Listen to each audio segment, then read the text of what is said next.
I think that you have to wonder what J.D. Vance thinks of this, because he wants to claim the mantle of 2028. And if Republicans get slaughtered next year, then that's going to be very tough. I was talking to senior Republicans close to Trump, and they're just worried about the coalition around Trump splintering. Daniel, let me come to you at this point. I was looking at the story, pretty widely reported now, that a company, a startup, has won support, $620 million worth from the Pentagon, from the military, the United States military. The company happens to be backed by an investment firm controlled by Donald Trump Jr.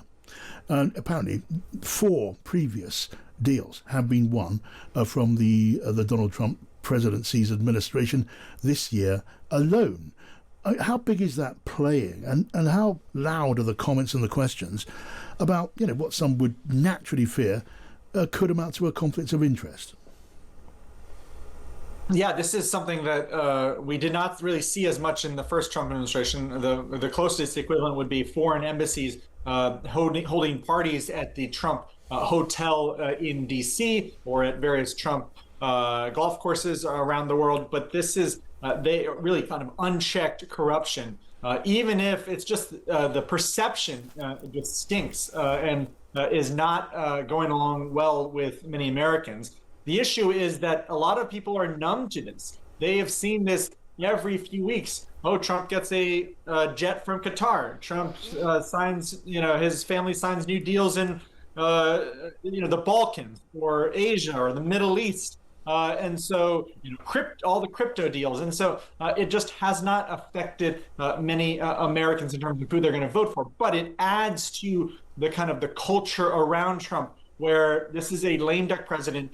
He used to be a Democrat, so he doesn't care what happens to the Republican Party after he's gone. And so he's just trying to make the most of it and make them, his family's trying to make the most amount of money during these 4 years. I mean, obviously, anything remotely like this wouldn't fly for a solitary second in this country. But it is all very much out in the open in America. Everything that's going on, well, we know that this is going on. We don't know what we don't know, as Don Rumsfeld might have said. But this, we're told, confirms to all the safeguards and guardrails of the Pentagon. Is there any way of testing that claim by the Pentagon and by the White House?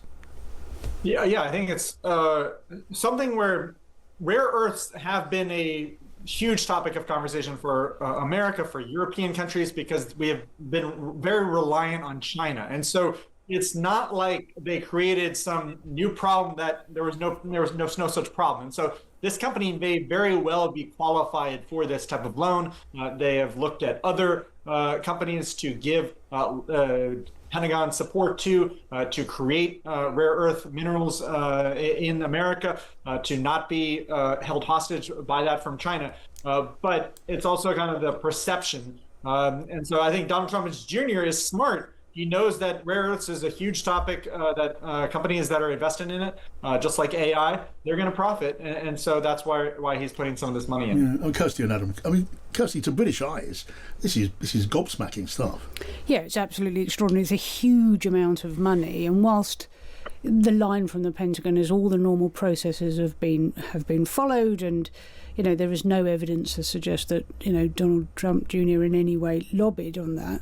The counter argument, and that's he doesn't have to. This fund 1789 is well known to be linked to him, and in a lot of ways that we see a lot of companies in America, bowing down to and accepting the reality, the political reality in which they operate at the moment.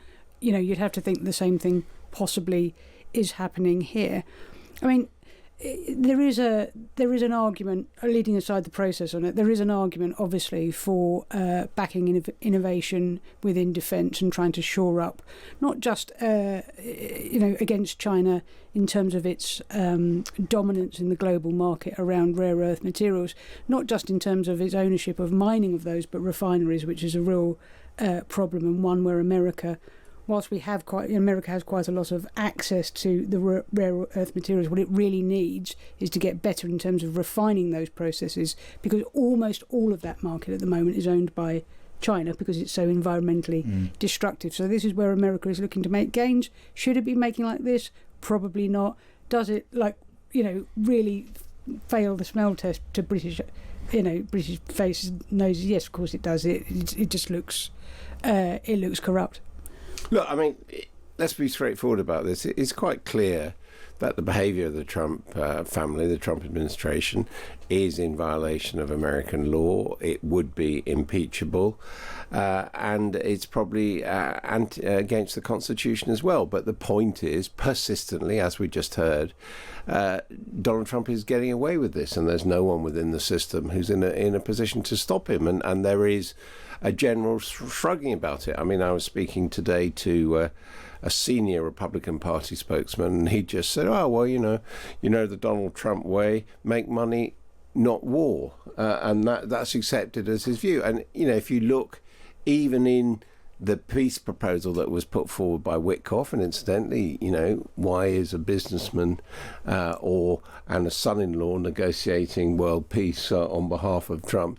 And that actually includes money coming back to the United States and to America from Ukraine for brokering or forcing a peace upon them. I mean, it is unconscionable what's going on, and yet it seems that nothing can be done about it, and the net effect of it is that it rots the whole system.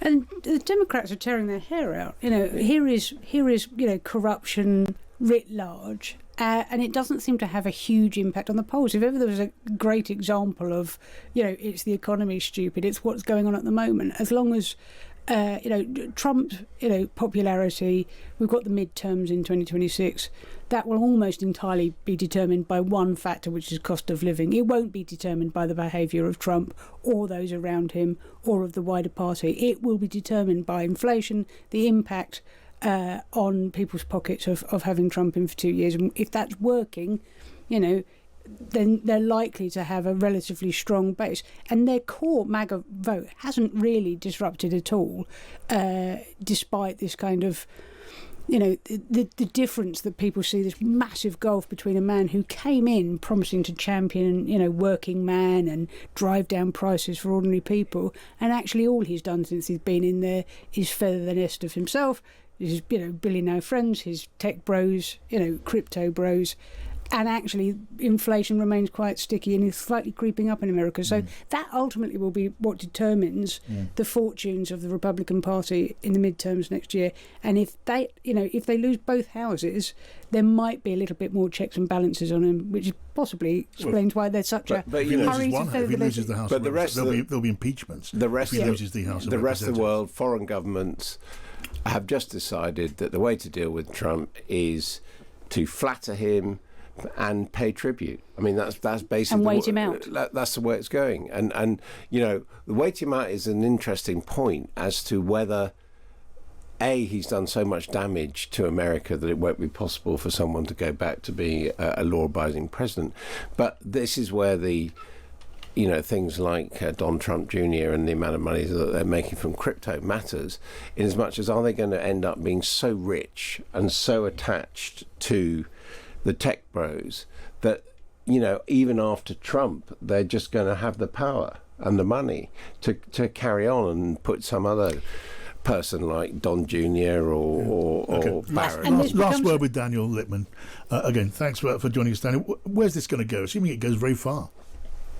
Yeah, I think that there's going to be investigations once if Democrats take control in the House or the Senate next year. But I think that you have to wonder what J.D. Vance thinks of this, because he wants to claim the mantle of 2028. And if Republicans get slaughtered next year, then that's going to be very tough. I was talking to senior Republicans close to Trump, and they're just worried about the coalition around Trump splintering in terms of Hispanics, Black Americans, Arab Americans, young people, and so they are not optimistic that Republicans can keep together that coalition that Trump built. Yeah, and there does seem to be some early signs of that in the recent special elections. The mayoral election, obviously won by a Democrat, but the New Jersey election, the Virginia election, we saw some of that splintering of the coalition which took Trump to power.